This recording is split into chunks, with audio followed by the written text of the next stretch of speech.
Siapakah Habib Buga Arsy?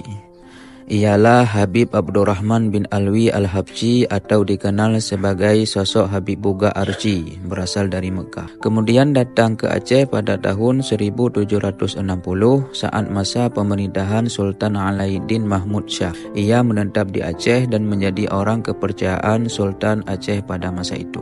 Buga adalah julukan khusus yang disematkan kepada para tokoh agama di Aceh. Selain itu, sebutan Buga diabadikan menjadi nama jalan di Kabupaten Biren, Aceh. Kisah Habib Buga Arsy membangun rumah singgah di Mekah. Saat tinggal di Aceh, Habib Buga Arsy menjadi inisiator penggalangan dana dari masyarakat Aceh. Setelah dana terkumpul dengan sistem transferan, Habib Buga Arsy kembali ke tanah kelahirannya di Mekah pada tahun 1809 untuk membeli tanah di sekitar Masjidil Haram. Pembelian tanah wakaf menggunakan dana umat dan tambahan dari kantong pribadinya. Setelah beli tanah, ia membangun rumah singgah untuk masyarakat Aceh yang menunaikan ibadah haji. Tanah wakaf dan rumah diberi nama Baitul Arsy yang artinya rumah Aceh. Sebagai pembuktian dedikasi Habib Buga Arsy untuk umat Islam, ia berikrar wakaf di depan Hakim Mahkamah Syariah Mekah.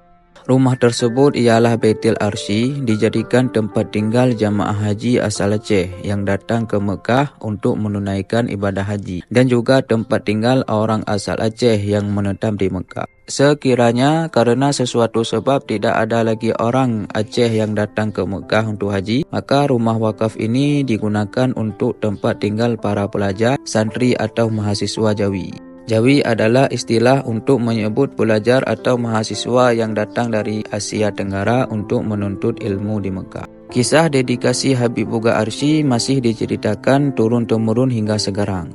Di masa lalu, ia menyampaikan ikrar wakaf secara detail bahwa jika Baitul Arsy tidak dapat digunakan lagi sebagai rumah singgah untuk penduduk Aceh, maka rumah wakaf dan manfaatnya boleh digunakan untuk para mahasiswa asli Mekah. Jika tidak ada mahasiswa asli Mekah yang menggunakan fasilitas wakaf, maka manfaatnya boleh dipakai untuk membiayai keperluan Masjidil Haram. Jadi, wakaf rumah singgah memiliki manfaat beragam dan abadi. Wakaf berusia 200 tahun, masih kokoh dan bermanfaat abadi. Sudah 200 tahun rumah singgah tersebut berdiri kokoh hingga sekarang. Selain berfungsi sebagai tempat singgah dan penginapan, Baitul Arsy digunakan oleh masyarakat Aceh dan para santri asal Asia Tenggara yang tinggal di Aceh untuk belajar dan bekerja. Pernah terkena dampak perluasan lintasan tawaf.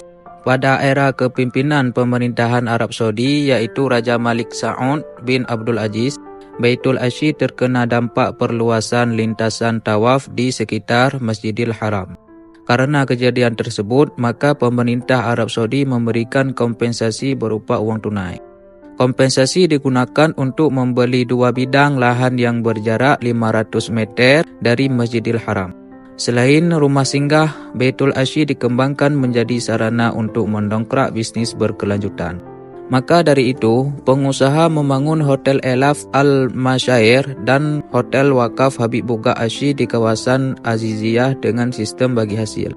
Inilah yang menjadi sumber utama penghasilan wakaf hingga hasilnya dapat membiayai para jamaah haji asal Aceh. Bagaimana kabar wakaf Habib Buga Arsy? Layaknya wakaf sumur Utsman bin Affan, wakaf rumah singgah dari Habib Buga Arsy berumur panjang hingga menjadi manfaat untuk masyarakat Aceh yang berangkat haji. Dari wakaf rumah singgah sederhana hingga menjadi wakaf produktif yang menghasilkan penginapan dan unit usaha. Hasil keuntungan wakaf dapat membiayai para jamaah haji asal Aceh setiap tahun. Jamaah asal Embarkasi Aceh (BTJ) menerima uang tunai sebesar Rp1.500 atau setara 6 juta di Hotel Syukriyah Rodah Mekah saat Haji 2022. Dana tersebut merupakan hasil wakaf yang dikelola Baitul Arsy. Sebanyak 2022 jamaah asal Aceh mendapatkan dana tunai tersebut yang diberikan langsung oleh Nazir Syekh Abdul Latif Baltau. Nazir adalah sebutan untuk penyalur nazar wakaf. Wakaf tersebut diserahkan langsung oleh pengurus wakaf dan diterima oleh para jamaah haji asal Aceh tanpa diwakili orang lain. Penyaluran uang tunai dilakukan saat jamaah haji tiba di penginapan masing-masing setelah 2 hari berada di Mekah. Di manakah makam Habib Buga? Makam Habib Abdurrahman bin Alwi Al-Habsyi atau lebih dikenal dengan Habib Buga, beliau dimakamkan di Aceh. Terletak di desa Pantai Pesangan, Buga, Kecamatan Jangka, Kabupaten Bireuen.